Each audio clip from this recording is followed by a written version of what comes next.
ನಮಸ್ಕಾರ. ಹಿಂದಿನ ಸಂಚಿಕೆಯಲ್ಲಿ ನಾವು ಕಳೆದ ವರ್ಷದ ಪ್ರಶ್ನೆ ಪತ್ರಿಕೆಯಿಂದ ಕೆಲವು ಲೆಕ್ಕಗಳನ್ನು ಮಾಡಿದ್ವಿ ಅಲ್ವಾ? ಇವತ್ತು ಇನ್ನಷ್ಟು ಲೆಕ್ಕಗಳನ್ನು ಮಾಡೋಣ. ಕಳೆದ ಸಂಚಿಕೆಯಲ್ಲಿ 10 ಲೆಕ್ಕಗಳನ್ನು ಮಾಡಿದ್ವಿ. ಈಗ ಇವತ್ತು 11ನೇ ಲೆಕ್ಕದಿಂದ ಮಾಡೋಣ. ಇಲ್ಲಿ ಏನ್ ಕೊಟ್ಟಿದ್ದಾರೆ? ಕೊಟ್ಟಿರುವ ಆಯ್ಕೆಯಿಂದ ಸರಿಯಾದ ಉತ್ತರ ಆರಿಸಿ, ಸಾಮ್ಯತೆಯನ್ನು ಪೂರ್ಣಗೊಳಿಸಿ ಅಂತ ಕೇಳಿದ್ದಾರೆ. ಇಲ್ಲಿ ಮೊದಲನೇ ಲೆಕ್ಕ, 45ಕ್ಕೆ 81 ಆದ್ರೆ 38ಕ್ಕೆ ಎಷ್ಟು ಅಂತ ಕೇಳಿದ್ದಾರೆ. ಈಗ ಇಲ್ಲಿ 45 ಮತ್ತು 81ರಲ್ಲಿ ಏನೋ ಸಾಮ್ಯತೆ ಇದೆ. ಅದರ ಪ್ರಕಾರ ಇಲ್ಲಿ 38 ಹಾಗೂ ಮುಂದಿನ ಸಂಖ್ಯೆಗೆ ಸಾಮ್ಯತೆ ಇರುತ್ತೆ. ಈಗ 45 ಮತ್ತು 81ಕ್ಕೆ ಏನು ಸಾಮ್ಯತೆ ಇದೆ ಅಥವಾ ಏನು ಲಾಜಿಕ್ ಇಲ್ಲಿ ಬಳಸಿದ್ದಾರೆ ಅಂತ ಸ್ವಲ್ಪ ಆಲೋಚಿಸಿದ್ರೆ, ಈ 45 ಈ ಎರಡು ಅಂಕೆಗಳನ್ನು ಕೂಡಿಸಿ ಏನ್ ಬರುತ್ತೆ? 9 ಅಲ್ವಾ? ಈಗ 9ರ ವರ್ಗ ಮಾಡಿದ್ರೆ ಏನ್ ಬರುತ್ತೆ? 81. ಹಾಗಿದ್ರೆ ಇಲ್ಲಿ ಏನ್ ಮಾಡಿದರೆ, ಕೊಟ್ಟಿರುವ ಸಂಖ್ಯೆಯಲ್ಲಿನ ಎರಡು ಅಂಕೆಗಳನ್ನು ಕೂಡಿಸಿ ಅದರ ವರ್ಗ ಮಾಡಿದ್ದಾರೆ. ಅದೇ ತರ ನಾವು ಈ 38ಕ್ಕೂ ಮಾಡೋಣ. 3 + 8 ಎಷ್ಟು? 11 ಅಲ್ವಾ? 11ರ ವರ್ಗ ಎಷ್ಟು? 121. ಇದು ನಮ್ಮ ಆಯ್ಕೆಯಲ್ಲಿ ಇದೆಯೇ? ಹೌದು, ಇದೆ. ಆಪ್ಷನ್ ಬಿ ಹಾಗಿದ್ರೆ ಸರಿಯಾದ ಉತ್ತರ ಅಲ್ವಾ? ಈಗ ಮುಂದಿನ ಲೆಕ್ಕ ನೋಡೋಣ. 34ಕ್ಕೆ 70 ಆದರೆ 78ಕ್ಕೆ ಎಷ್ಟು ಅಂತ ಕೇಳಿದ್ದಾರೆ. 34 ಹಾಗೂ 70 ಇದಕ್ಕೆ ಯಾವ ರೀತಿಯ ಸಂಬಂಧ ಇಲ್ಲಿ ಕಲ್ಪಿಸಿದ್ದಾರೆ ಅಂತ ನೋಡಿದ್ರೆ ಸ್ವಲ್ಪ ಆಲೋಚನೆ ಮಾಡ್ಬೇಕಿಲ್ಲಿ. 34 70 ಆಗಿದೆ. 34 70 ಆಗ್ಬೇಕು ಅಂತಿದ್ರೆ ನಾನೇನ್ ಮಾಡಬೇಕು? 34ಕ್ಕೆ 34 ಕೂಡಿಸಿದ್ರೆ ಏನಾಗುತ್ತೆ? 68 ಆಗಿದೆ. ಆದ್ರೆ ಇಲ್ಲಿ 70 ಇದೆ. ಹಾಗಿದ್ರೆ ಇಲ್ಲಿ ಏನ್ ಮಾಡ್ಬೋದು? 68ಕ್ಕೆ 2 ಕೂಡಿದ್ರೆ 70 ಅಲ್ವಾ? ಅದೇ ತರ ಇಲ್ಲ ಆಗುತ್ತಾ ನೋಡೋಣ. 78ಕ್ಕೆ 78 ಕೂಡಿದ್ರೆ ಏನ್ ಸಿಗುತ್ತೆ? 156 ಸಿಗುತ್ತೆ. ಇದಕ್ಕೆ 2 ಸೇರಿಸಿದ್ರೆ ಏನ್ ಸಿಗುತ್ತೆ? 158 ಅಲ್ವಾ? ಈ ತರ ನೋಡಿದ್ರೆ ನಮ್ಗೆ ಉತ್ತರ 158 ಅಂತ ಬರುತ್ತೆ. ನೀವು ಇದನ್ನು ಇನ್ನೊಂದು ತರನು ಮಾಡ್ಬೋದು. ಹೇಗೆ? 34ಕ್ಕೆ 1 ಕೂಡಿಸಿ ಏನ್ ಸಿಗುತ್ತೆ? 35. 35ಕ್ಕೆ 2 ಗುಣಿಸಿ ಏನ್ ಸಿಗುತ್ತೆ? 70 ಅಲ್ವಾ? ಅದೇ ತರ ಇಲ್ಲಿ ಮಾಡಿದ್ರೆ 78ಕ್ಕೆ 1 ಕೂಡಿಸಿ ಏನ್ ಬರುತ್ತೆ? 79. 79ನ್ನು 2 ಗುಣಿಸಿ ಏನ್ ಬರುತ್ತೆ? 158. ಈ ಎರಡೂ ಲಾಜಿಕ್ ನೀವು ಇಲ್ಲಿ ಅಪ್ಲೈ ಮಾಡಿದ್ರು ನಿಮ್ಗೆ ಸಿಗುವಂತಹ ಉತ್ತರ 158. ಅದು ನಮ್ಮ ಆಪ್ಷನ್ ಸಿ. ಅರ್ಥ ಆಯ್ತಾ? ಈಗ ಮುಂದಿನ ಲೆಕ್ಕಕ್ಕೆ ಹೋಗೋಣ. ಸರಿ, ಈ ಲೆಕ್ಕದಲ್ಲಿ ಏನ್ ಕೊಟ್ಟಿದ್ದಾರೆ? 6ಕ್ಕೆ 108 ಆದರೆ 8ಕ್ಕೆ ಎಷ್ಟು ಅಂದ್ರೆ 6 108 ಆದ್ರೆ 8 ಎಷ್ಟಾಗುತ್ತೆ ಅಂತ ಕೇಳಿದ್ದಾರೆ ಅಲ್ವಾ? ಈಗ 6 108 ಮಾಡ್ಬೇಕು ಅಂತಿದ್ರೆ ಏನ್ ಮಾಡ್ಬೇಕು ನಾವು? ನೋಡೋಣ. 6ರ ವರ್ಗ ಮಾಡೋಣ. ಏನ್ ಸಿಗುತ್ತೆ? 36 ಅಲ್ವಾ? ಈಗ 36 ಇದನ್ನು 108 ಮಾಡ್ಬೇಕು ಅಂತಿದ್ರೆ ಏನ್ ಮಾಡ್ಬೇಕು ನಾವು? 36ನ್ನು 3ರಿಂದ ಗುಣಿಸಿದ್ರೆ 108 ಅಂತ ಬರುತ್ತೆ ಅಲ್ವಾ? ಇಲ್ಲಿ 3 ಎಲ್ಲಿಂದ ಸಿಕ್ಕಿತ್ ನಮ್ಗೆ? ಇಲ್ಲಿ 6 ಇಲ್ಲಿ ಕೊಟ್ಟಿರುವ ಸಂಖ್ಯೆ ಅಲ್ವಾ? ನಾವೇನ್ ಮಾಡ್ಬೇಕು? 6ರ ವರ್ಗ ಮಾಡಬೇಕು. ಆ ಬಳಿಕ ಅದೇ ಸಂಖ್ಯೆಯನ್ನು ಅರ್ಧ ಮಾಡಬೇಕು ಅಲ್ವಾ? 6ನ್ನು 2ರಿಂದ ಭಾಗಿಸ್ಬೇಕು. ಆಗ ನಮ್ಗೆ 108 ಸಿಗುತ್ತೆ. ಅದೇ ತರ 8ನ್ನು ಮಾಡಿದ್ರೆ ಹೇಗೆ? 8ರ ವರ್ಗ ಮಾಡಿ 8ನ್ನು 2ರಿಂದ ಭಾಗಿಸಿ 8ನ್ನು ಅರ್ಧ ಮಾಡಿ. ಆಗೇನಾಗತ್ತೆ ಇಲ್ಲಿ? 64 ಗುಣಿಸು 4 ಅಂತ ಆಗುತ್ತೆ. ಏನ್ ಬರುತ್ತೆ? 256 ಅಂತ ಬಂತು ಅಲ್ವಾ? ಹಾಗಿದ್ರೆ ಈ ಲಾಜಿಕ್ ಅಪ್ಲೈ ಮಾಡಿದಾಗ ನಮ್ಗೆ 256 ಬಂತು. ಅದು ನಮ್ಮ ಯಾವ ಆಪ್ಷನ್? Option B. ಹಾಗಿದ್ರೆ ಸರಿಯಾದ ಉತ್ತರ ಆಪ್ಷನ್ ಬಿ. ಅರ್ಥ ಆಯ್ತಲ್ವಾ? ಸರಿ, ಈ ಲೆಕ್ಕದಲ್ಲಿ ಏನಿದೆ? ಪಿಂಕ್ ಅನ್ನೋದು SESE PINK ಅನ್ನೋದು SESE ಆದರೆ BLUE ಬ್ಲೂ ಅನ್ನೋದು ಏನು ಅಂತ ಕೇಳಿದ್ದಾರೆ ಅಲ್ವಾ.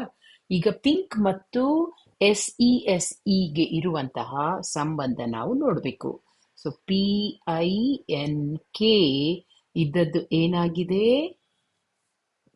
SESE ಅಂತ ಆಗಿದೆ ಅಲ್ವಾ.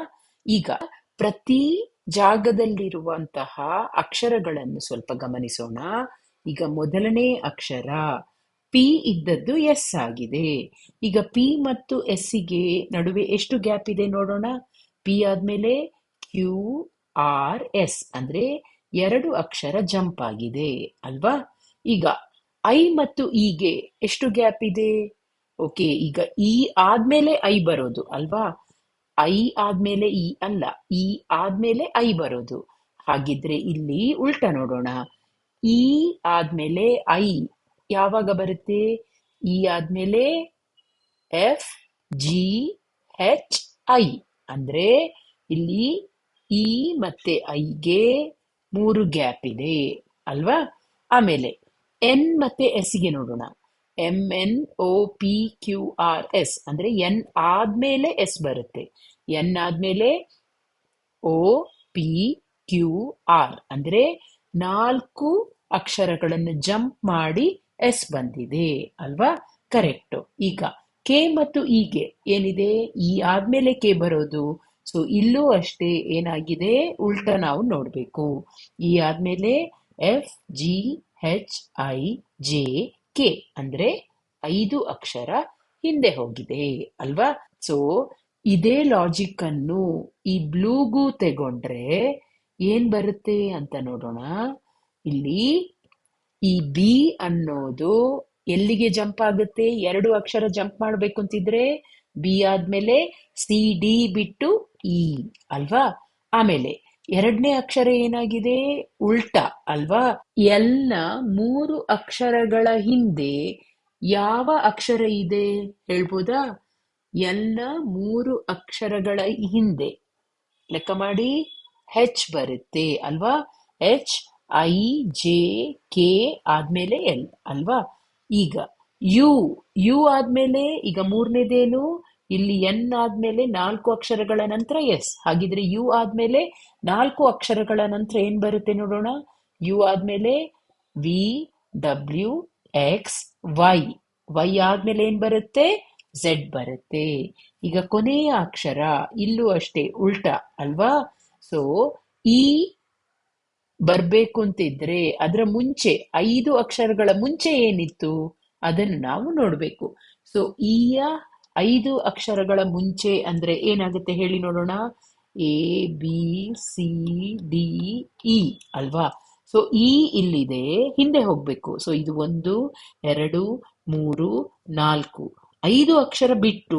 ಸೊ ಎ ಯ ಹಿಂದೆ ಅಂತ ಹೇಳಿದ್ರೆ ನಾವು ಝೆಡ್ ತಗೋಬೇಕು. 5 ಅಕ್ಷರ ಆಯ್ತು, ಅದ್ರ ಹಿಂದಿದ್ದು ಅಕ್ಷರ ಆಗಿರುತ್ತೆ. 5 ಅಕ್ಷರ ಬಿಟ್ಟು ಅಂದ್ರೆ ಅದು ವೈ ಅಲ್ವಾ. ಸೊ ಹಾಗಿದ್ರೆ ಇದು ವೈ ಆಯ್ತು ಅಲ್ವಾ. ಹಾಗಿದ್ರೆ ನಮ್ಮ ಉತ್ತರ ಏನು, EHZY. ಅದೇ ಇದೆಯಾ, ನಮ್ಮ ಯಾವ ಆಪ್ಷನ್ ಅಲ್ಲಿದೆ, ಆಪ್ಷನ್ ಡಿ EHZY ಇದು ಸರಿಯಾದ ಉತ್ತರ. ಕ್ಷಮಿಸಿ, ಇದರ ಹಿಂದೆ ನಾನು ಡಿ ಯಲ್ಲಿ ಆಪ್ಷನ್ ತಪ್ಪಾಗಿ ಬರೆದಿದ್ದೆ. ಆದ್ರೆ ಉತ್ತರ ಡಿ ಆಪ್ಷನ್ ಅಲ್ಲಿ EHZY ಅಂತ ಇರ್ಬೇಕಿತ್ತು. ಸೊ ಹಾಗಾಗಿ ಸರಿಯಾದ ಉತ್ತರ ಆಪ್ಷನ್ ಡಿ. ಅರ್ಥ ಆಯ್ತಲ್ವಾ. ಓಕೆ, ಈ 15ನೇ ಲೆಕ್ಕದಲ್ಲಿ ಏನ್ ಕೊಟ್ಟಿದ್ದಾರೆ, ಎಲ್ ಇಷ್ಟು 169 ಆದರೆ ಯಾವುದು 289ಕ್ಕೆ ಸಮ. ಈಗ ಏನ್ ಮಾಡ್ಬೇಕು ನಾವು, ಎಲ್ ಅಂತ ಇದೆ. ಹಾಗಿದ್ರೆ ನಮ್ಗೆ ಕ್ವಶನ್ ಮಾರ್ಕ್ ಅಲ್ಲಿ ಯಾವುದೋ ಒಂದು ಅಕ್ಷರ ಬರುತ್ತೆ, MNOP, ಅದರಲ್ಲಿ ಯಾವುದು ಅನ್ನೋದನ್ನು ಗುರುತಿಸಬೇಕು. ಹಾಗಿದ್ರೆ ಈ ಎಲ್ ಮತ್ತು 169ಕ್ಕೆ ಏನು ಸಂಬಂಧ ಅನ್ನೋದನ್ನು ನಾವು ನೋಡ್ಬೇಕು. ಓಕೆ, ಸೊ ಈ ಎಲ್ ಅನ್ನೋದು ಎಷ್ಟನೇ ಅಕ್ಷರ ಹೇಳ್ಬೋದಾ. ಎಲ್ ಅನ್ನೋದು 12ನೇ ಅಕ್ಷರ ಅಲ್ವಾ. ಈಗ ಈ 12 ಅಂತ ತಗೊಂಡ್ರೆ ಇದನ್ನು ನಾನು 169 ಅಂತ ಮಾಡ್ಬೇಕು. ಹೇಗ್ ಮಾಡೋದು. ಓಕೆ, ಅದರ ಮುಂಚೆ ಈ 169 ಅನ್ನೋದು ಏನು ಹೇಳ್ಬೋದಾ? ಇದೊಂದು ವರ್ಗ ಸಂಖ್ಯೆ. ಯಾವುದ್ರ ವರ್ಗ? 13ರ ವರ್ಗ ಅಲ್ವಾ? ಹಾಗಿದ್ರೆ ಈ 12ಅನ್ನು ನಾನು 13 ಮಾಡಬೇಕು. ಹೇಗ್ ಮಾಡೋದು? 12ಕ್ಕೆ 1ಅನ್ನು ಕೂಡಿಸ್ಬೇಕು. 12ಕ್ಕೆ 1ಅನ್ನು ಕೂಡಿಸಿದ್ರೆ 13 ಆಯ್ತು. 13ರ ವರ್ಗ ಮಾಡಿದ್ರೆ ಇಲ್ಲಿ 169 ಬಂತು ಅಲ್ವಾ? ಸೊ ಹಾಗಿದ್ರೆ ಯಾವುದೋ ಒಂದು ಸಂಖ್ಯೆಗೆ 1ಅನ್ನು ಕೂಡಿಸಿ ವರ್ಗ ಮಾಡಿದ್ರೆ ನನಗೆ ಇಲ್ಲಿ 289 ಬರುತ್ತೆ. ಸೊ ಅದನ್ನ ಹೇಗೆ ಕಂಡುಹಿಡಿಯೋದು? ಓಕೆ, ನಮ್ಗೆ 289 ವರ್ಗ ಅನ್ನೋದು ಗೊತ್ತು.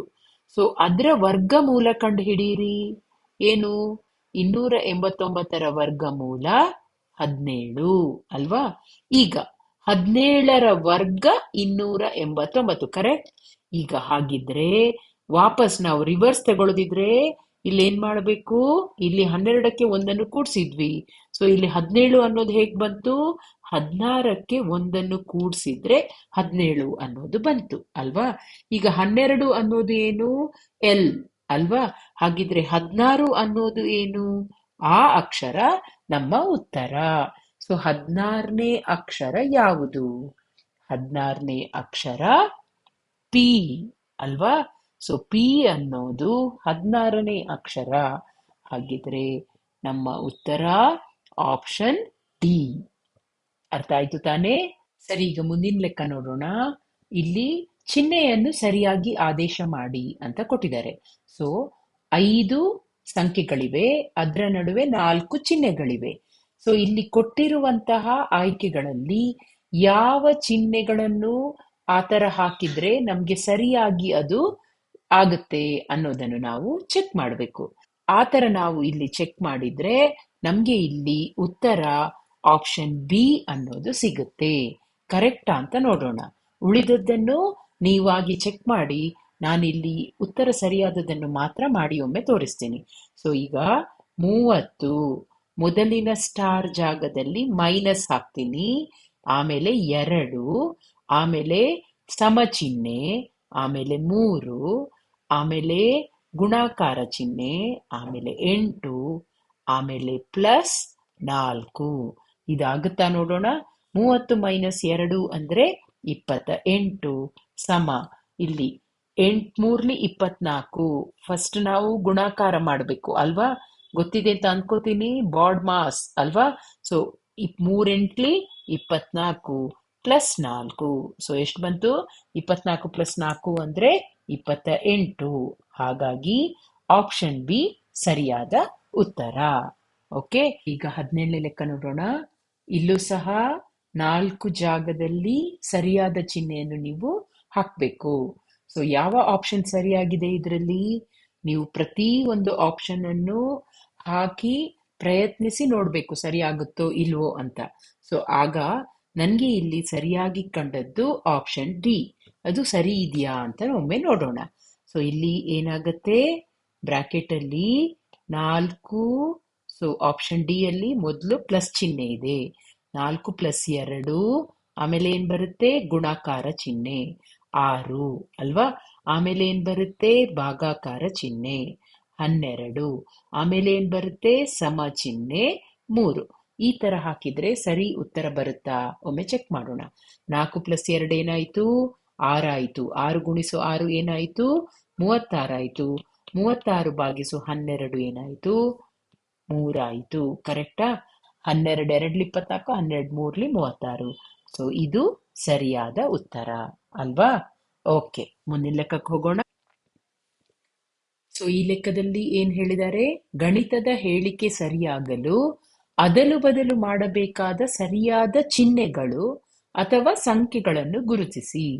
ಸೊ ಅದರಲ್ಲಿ ಮೊದಲನೇ ಲೆಕ್ಕ 6 ಮೈನಸ್ 8, ಅದು ದೊಡ್ಡದು ಚಿಹ್ನೆ ಹಾಕಿದ್ದಾರೆ. 4 ಪ್ಲಸ್ 10 ಭಾಗಿಸು 5 ಅಂತ ಕೊಟ್ಟಿದ್ದಾರೆ. ಸೊ ಈ ಗಣಿತದ ಹೇಳಿಕೆ ಸರಿಯಾಗಿದೆಯೇ? ಇದು ಸರಿಯಾಗಿಲ್ಲ. ಯಾಕೆ ಹೇಳಿ? 6 ಮೈನಸ್ 8 ಅಂದ್ರೆ -2 ಅಂತ ಆಯ್ತು. 4 ಪ್ಲಸ್ 10 ಭಾಗಿಸು 5, 10 ಭಾಗಿಸು 5 ಅಂದ್ರೆ 2 ಆಯ್ತು. 2 ಪ್ಲಸ್ 4 ಅಂದ್ರೆ 6 ಆಯ್ತು. 6 -2ಕ್ಕಿಂತ ಚಿಕ್ಕದ? ಅಲ್ಲ. ಆದ ಕಾರಣ ಈ ಹೇಳಿಕೆ ಸರಿಯಾಗಿಲ್ಲ. ಸೊ ಈ ಹೇಳಿಕೆ ಸರಿಯಾಗಬೇಕು ಅಂತಿದ್ರೆ ಇಲ್ಲಿ 3 ಗಣಿತದ ಚಿಹ್ನೆಗಳಿವೆ. ಸೊ ಈ 3 ಗಣಿತದ ಚಿಹ್ನೆಗಳಲ್ಲಿ ಯಾವುದಾದರೂ 2 ಚಿಹ್ನೆಗಳನ್ನು ಅದಲು ಬದಲು ಮಾಡಿದ್ರೆ ಈ ಹೇಳಿಕೆ ಸರಿಯಾಗುತ್ತೆ. ಸೊ ಯಾವ 2 ಚಿಹ್ನೆಗಳನ್ನು ಅದಲು ಬದಲು ಮಾಡಬೇಕು ಅಂತ ನಾವೀಗ ನೋಡಬೇಕು. ಸೊ ಇಲ್ಲಿ ಮೊದಲನೇ ಆಯ್ಕೆ ಏನ್ ಕೊಟ್ಟಿದ್ದಾರೆ? ಮೈನಸ್ ಮತ್ತೆ ಪ್ಲಸ್. ಅಂದ್ರೆ ಮೈನಸ್ ನ ಜಾಗದಲ್ಲಿ ಪ್ಲಸ್ ಹಾಕ್ಬೇಕು, ಪ್ಲಸ್ ನ ಜಾಗದಲ್ಲಿ ಮೈನಸ್ ಹಾಕ್ಬೇಕು ಅಂತ ಹೇಳ್ತಾ ಇದ್ದಾರೆ. ನೋಡೋಣ ಸರಿಯಾಗುತ್ತೋ ಅಂತ. ಸೊ 6 ಮೈನಸ್ ಜಾಗದಲ್ಲಿ ಪ್ಲಸ್ ಅಲ್ವಾ? 6 + 8 ದೊಡ್ಡ ಚಿಹ್ನೆ, 4 ಇಲ್ಲಿ ಮೈನಸ್, 10/5.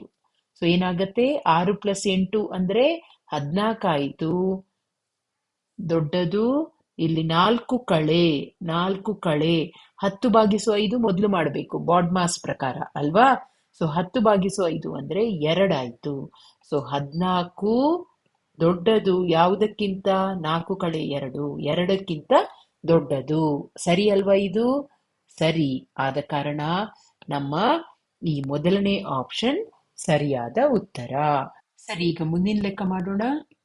ಇಲ್ಲಿ 8 × 6 / 3 = 4 × 1 - 2 ಅಂತ ಇದೆ ಅಲ್ವಾ?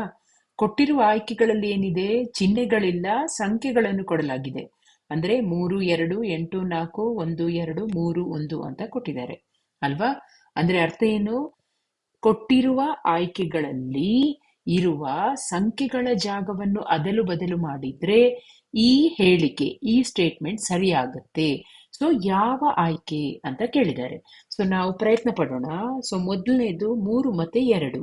ಅಂದ್ರೆ ಮೇಲಿನ ಹೇಳಿಕೆಯಲ್ಲಿ 3 ಮತ್ತು 2ರ ಜಾಗವನ್ನು ನಾವು ಆ ಕಡೆ ಈ ಕಡೆ ಮಾಡಿದ್ರೆ ಆಗುತ್ತಾ ಅಂತ ನೋಡೋಣ. ಓಕೆ, ಸೊ ಅದಕ್ಕಿಂತ ಮುಂಚೆ ಇದು ಹೇಳಿಕೆ ಸರಿಯಾ ತಪ್ಪಾ ಅಂತ ಒಂದ್ಸಲ ಪರೀಕ್ಷಿಸಿ. ಸೊ 6/3 ಎಷ್ಟು ಬರುತ್ತೆ? 6/3 ಅಂದ್ರೆ 2. 2 + 8 ಅಂದ್ರೆ 10 ಅಂತ ಬರುತ್ತೆ ಅಲ್ವಾ? ಈ ಕಡೆ 4 × 1 4 -2 ಅಂದ್ರೆ 2 ಅಂತ ಬಂತು. ಸೊ ಹಾಗಿದ್ರೆ ಈ ಹೇಳಿಕೆ ಸರಿಯಾಗಿಲ್ಲ ಅಲ್ವಾ?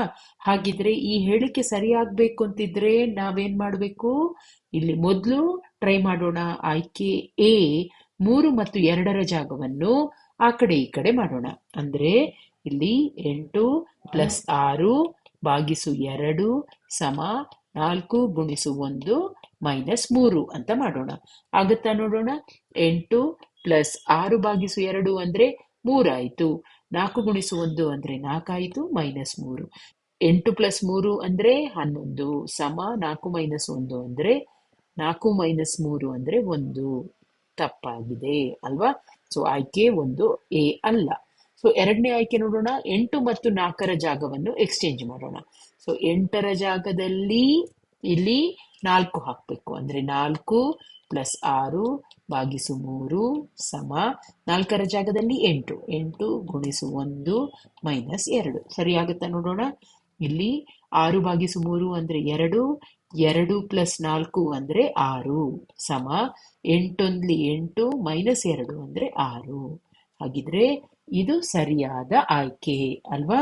ಇಲ್ಲಿ ನಮ್ಮ ಹೇಳಿಕೆ ಈ 8 ಮತ್ತು 4ರ ಜಾಗವನ್ನು ಚೇಂಜ್ ಮಾಡಿದ್ರೆ, ಅದಲು ಬದಲು ಮಾಡಿದ್ರೆ ಈ ಹೇಳಿಕೆ ಸರಿಯಾಗುತ್ತೆ. ಆದ ಕಾರಣ ಆಯ್ಕೆ ಬಿ ಸರಿಯಾದ ಉತ್ತರ. ಅರ್ಥ ಆಯ್ತು ಅಂತ ಅಂದ್ಕೊಳ್ತೀನಿ. ಸರಿ, ಹಾಗಿದ್ರೆ ಇನ್ನು ಮುಂದಿನ ವಿಡಿಯೋದಲ್ಲಿ ಮತ್ತಷ್ಟು ಲೆಕ್ಕಗಳನ್ನು ಮಾಡೋಣ. ನಿರಂತರ ಅಭ್ಯಾಸ ಮಾಡ್ತಾ ಇರಿ. All the best.